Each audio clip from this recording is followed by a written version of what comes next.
Okay, and we are live. Good morning, good afternoon, good evening, wherever it is you're joining us from. Thank you so much for taking time to join us on the show today. This is Living LTV live with me, Gbenga Adebayo. And we are here again, rejoicing, glad, and happy to be able to come your way to bring you this show. And today we are taking a look at something important. I think we discussed something like it before in the past, but today we're going to go really deep into it. A happy New Year once again to everyone. If this is your first time of joining us, thank you so much for taking time out of your busy schedule to join us on Living LTB Live with me. And today, like we said, we'll be taking a look at fasting. Yes, fasting. The do's and don'ts of fasting, the benefits and dangers of fasting, and how you can do it right. How you can do it right. So, if this is your first time joining us and you are yet to subscribe to Living LTV, please go right ahead and subscribe right now. And there's one other thing that I usually ask that please our friends will do for us, and that's to share, to get people to know that Living LTV is live. So I'm going to do just that right now. I'm going to like the video and I'm going to share it with friends and let people just know that we are live. Yeah, yeah. We're in a knowledge economy, and the good thing that we can do, we do. So let's just share this now. We are live.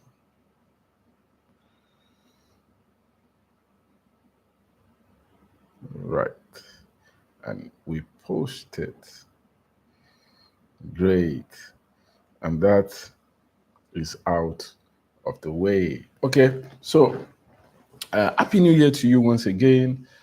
Thank you for taking time to join us. If you have not liked the video, please go right ahead and like it. If you've not subscribed, please subscribe to our channel and let's go and discuss this. First, let me apologize. I know some people expected us to do this last week. I am so sorry. Um, we couldn't do the stream. We didn't do the show last week. Got stuck up somewhere, and it was impossible for me to go live. Okay, so go right into it. It's still the season, and it's still the season of fasting. There are many reasons why people fast, and at about the beginning of the year, um, especially for religious people, people that are Christians, a lot of people take time out to fast, as it said, to wait, uh, to get directions, to get instruction, and fasting helps them to be one of the things, the activities that helps them to get them in the right spiritual frame of mind to bear God, so to speak. And fasting is not synonymous only to Christians. Muslims fast. Other religions practice some form of abstinence from food for a specific period of time so as to gain, so to speak, spiritual benefits for spiritual reasons. Now, that's that. But for me as a physician and a health educator, it's now also important for us to know that beyond supernatural or spiritual reasons why people may fast, there are health benefit and health reasons why people why people may want to abstain from food for a certain period of time, and indeed to live what is called a fasted life, right? To abstain from meals and prevent excesses. So it's a beneficial exercise, so to speak. So apart from the spiritual reasons why people may want to say, I want to abstain from food, I want to spend time in prayer or in meditation or in whatever it is that people want to do in that time. There are health reasons and a growing field of evidence that suggests that fasting is beneficial. Calorie restriction, reducing um, the amount of calorie that you consume may be beneficial. And if we look back in time, at the beginnings and origins of man, it's now just in recent times that people eat on demand, right? That you can eat 24/7 there. If you want to eat every single, there are eateries that never close. There's something to munch. You have refrigeration. We now have the ability to preserve food um, for an extended period of time after it has been cooked or prepared, and so there's abundance. There's more for most people. There are some people that still lack, right? In the midst of all this abundance, there are lots of people and that's a sad thing. There are still so many people all over the globe that that go to bed hungry, right? They are hungry. So we have those extremes. We have the extremes that there's so much to eat and people eat, and a lot of those eating often may be food that has low nutritional value. And then the other extreme, people that cannot even get enough, that they cannot eat enough. Right. Okay. But I'm acting to the middle, and that's that. For many people, food is now readily available. There's no set time, so to speak, that you cannot access food. And so we have so many people now that are having problems with obesity and overweight, and then the diseases that go with calorie imbalance, right? Either the extremes, the high or the low, and then you have all that. So now the question a lot of people will ask is, are there health reasons why I should abstain from food? Are there benefits that accrue to me if I abstain from food? Certainly. You see, a lot of the metabolic process load that we put on our body day in, day out have to do with the digestion of what you eat, right? And we say to people that you are what you eat. You are what you eat. What you eat becomes you. If you see me like this now, I'm a sum total of all that I've been able to eat, digest, process, utilize, and that becomes my phenotype. That becomes what you see when you look at me.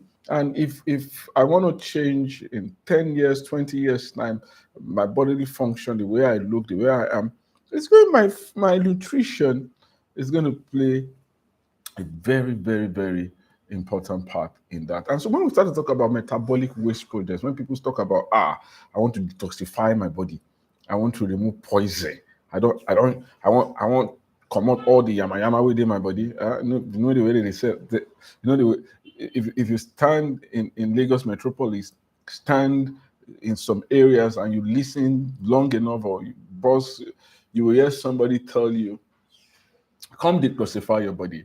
And even depends on even in the eyebrows. So if you worked enough ads, have enough friends, somebody's going to point to you a product that will help you detoxify your system. The more expensive that product is, the better the product. So your feeding, right, is a large part of what places metabolic stress on your body. So if you can find a way to reduce that stress and do it in a healthy way, I think it makes sense that you will reduce the pressure on your body. So we now know that periodic fasting, periodic abstinence from food may be beneficial. Is in fact what the evidence is showing is that it's beneficial, right?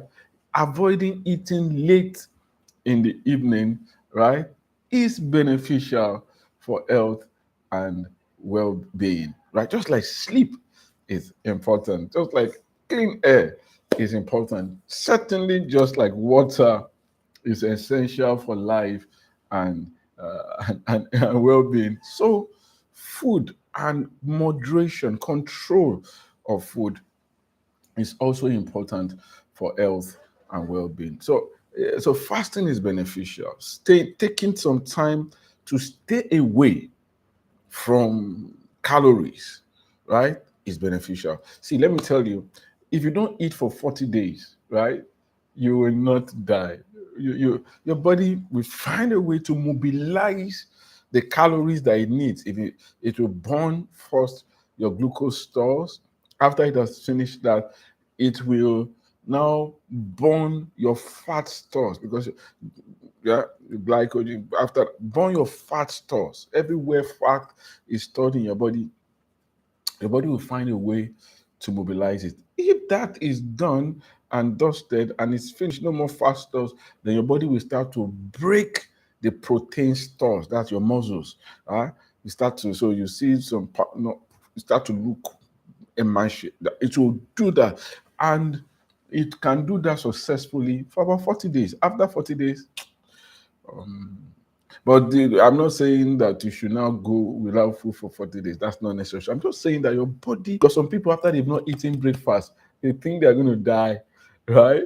And by the time lunch is gone, oh, nearer my God today. If dinner is now missed, they've not eaten for a whole day. Say, God, I am dying. I'm dying. I feel like I'm dying. No, no, no, no. You are not dying. You are very unlikely to die unless you have an underlying condition.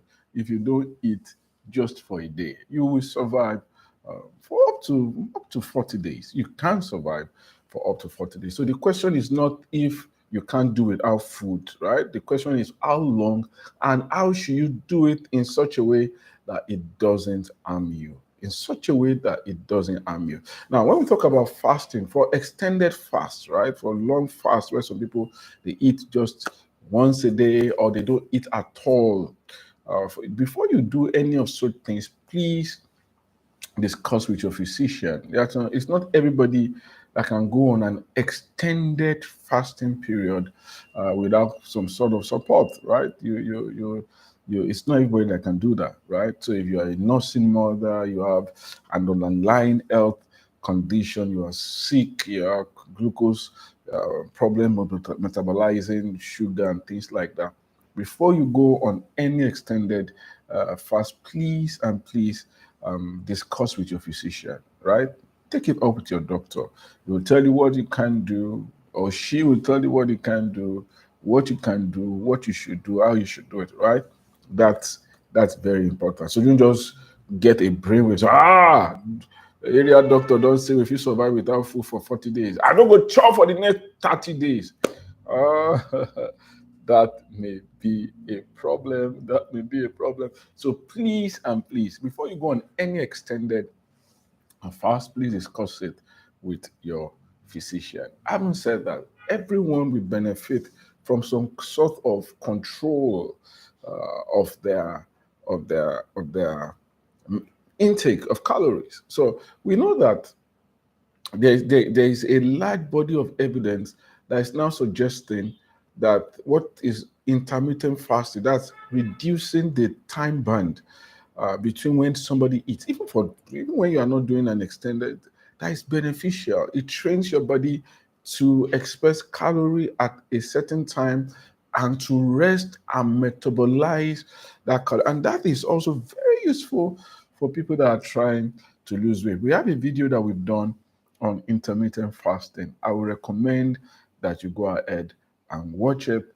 Maybe my colleague can just help us dig that out and put it in the comment section, right? So that people can go watch that later. So what are the types of fasting that you and I can engage in? So you can just choose intermittent fasting. Just eat once a day. Just eat once in a day. So maybe in the evening, and then you don't eat again until that's what a lot of people do. Some people also that they just reduce their calories. They like is found in the Bible when they say they eat no pleasant thing, right?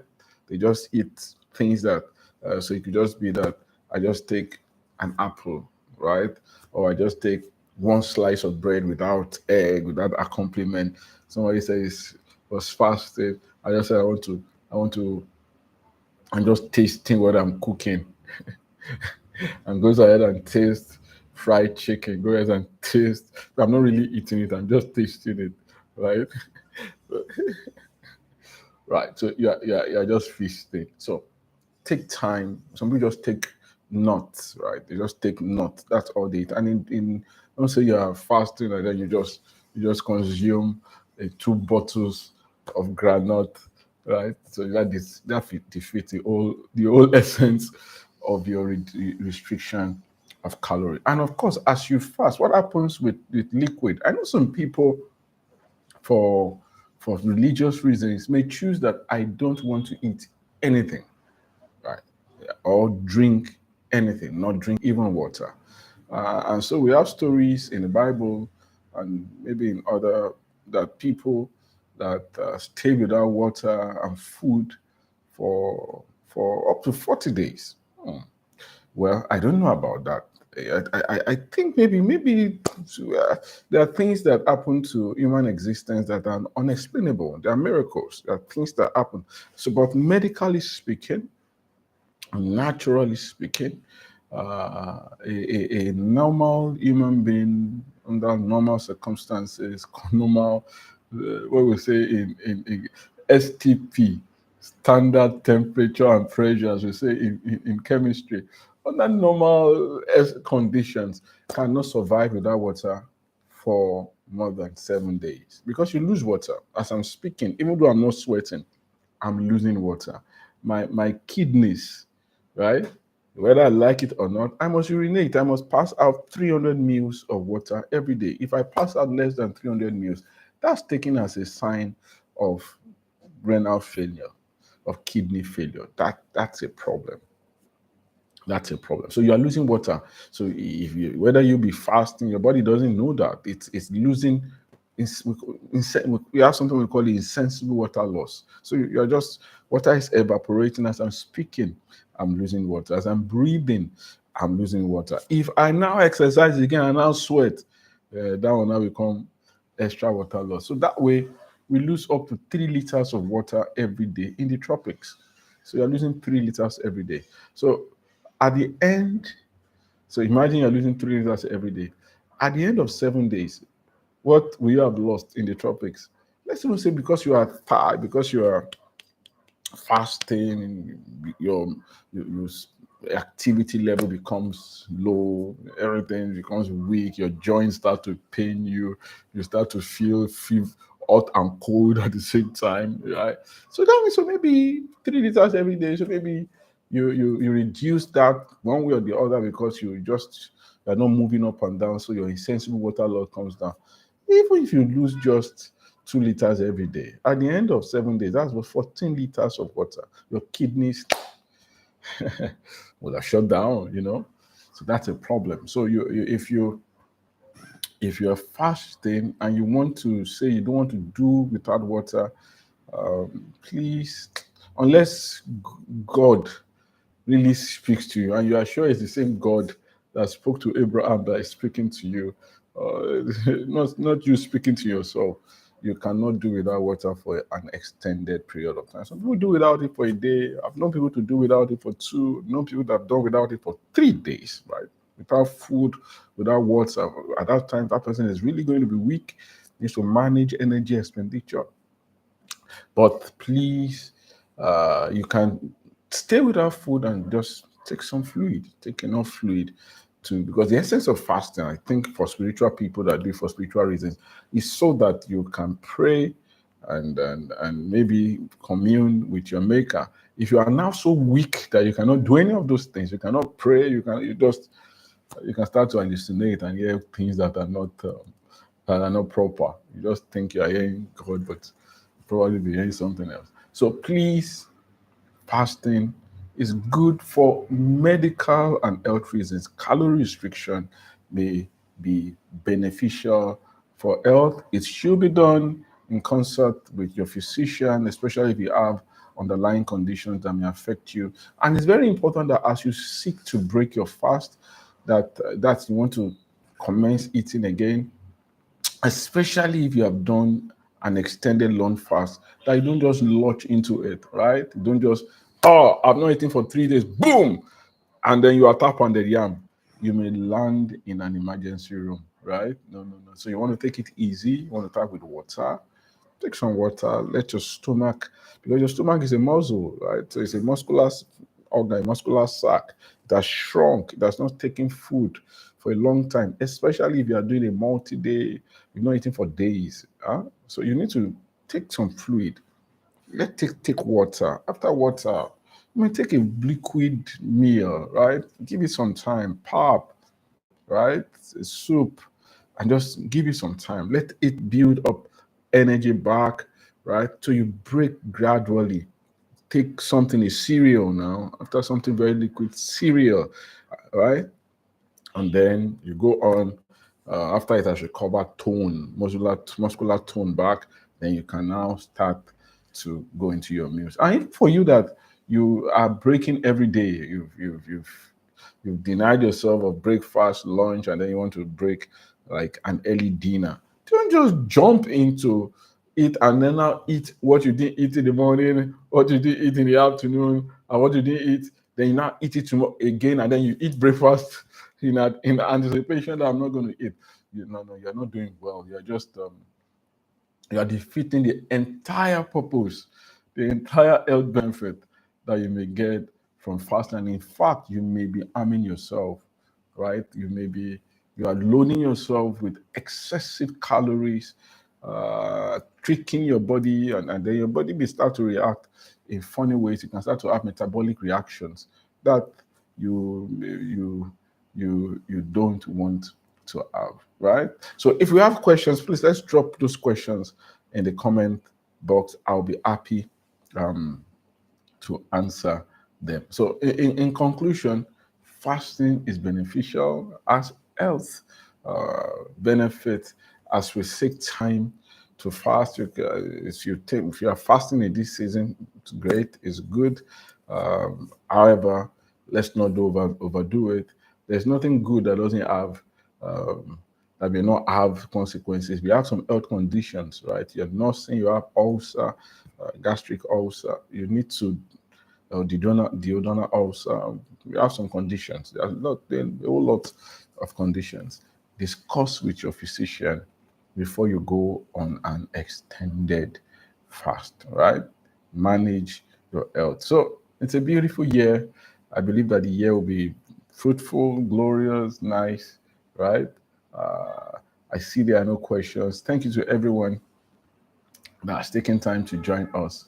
We'll be here again next week, Friday, by the grace of God. Until then, stay healthy and make you remember, say, life, get duplicate. God bless you.